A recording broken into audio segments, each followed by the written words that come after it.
Welcome to The Explainer. Today we're jumping into a really fascinating and, let's be honest, chaotic chapter of the French Revolution. After a period of bloody terror, France tried to build a new government with one main goal: to make sure a dictator could never take power again.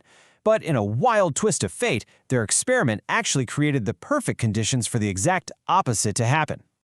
So, after the intense period known as the Reign of Terror, where one man, Robespierre, held so much power, this was the question on everyone's mind, the single most important problem facing the entire nation. And their answer would change the course of history. All right, let's get into it. With the radical Jacobin government and its leader, Robespierre, finally gone, the wealthier middle classes saw their opening, and they took it. They swept in to seize power and reshape the country based on their own, more conservative vision.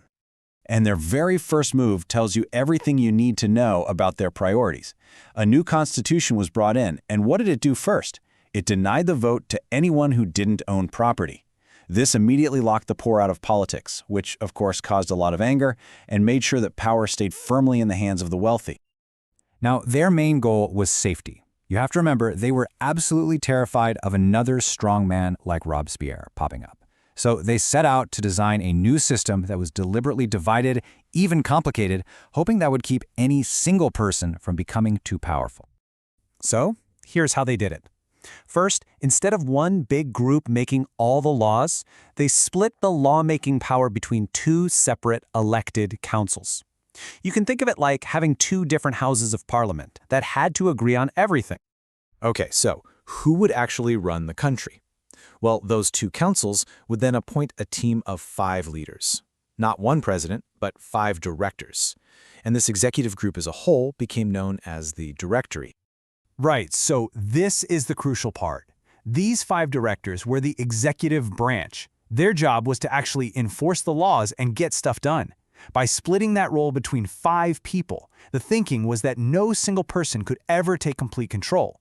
It was supposed to be a built-in safeguard. But here's the problem, and it's a huge one. In trying to make the government so safe, they accidentally made it incredibly weak. This new system had a massive, fatal flaw baked right into its design.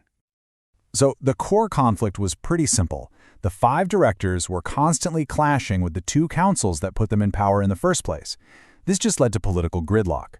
With the leaders always fighting, the government was basically paralyzed, and it couldn't solve any of France's huge problems, like the financial crisis or food shortages. The result was just chaos, corruption, and a government that the people had zero trust in.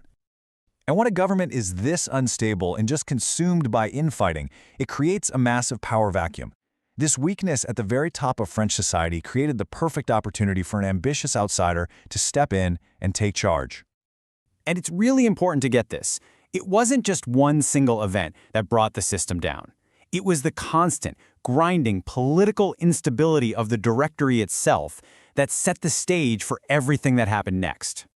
And this just shows the ultimate irony. The government that was designed specifically to prevent a dictator from ever rising again created the exact conditions needed for France's most famous military dictator, Napoleon Bonaparte, to seize power.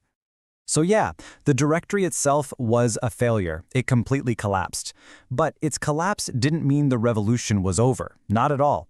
Those powerful ideas that sparked the whole thing, that call for liberty and equality, they didn't just disappear.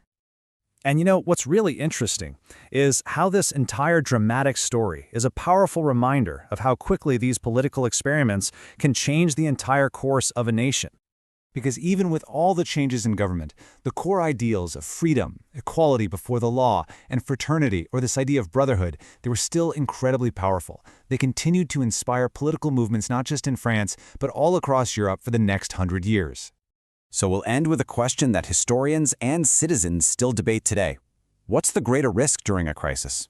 A government so divided that it can't function, or a single, powerful leader who might just become a dictator?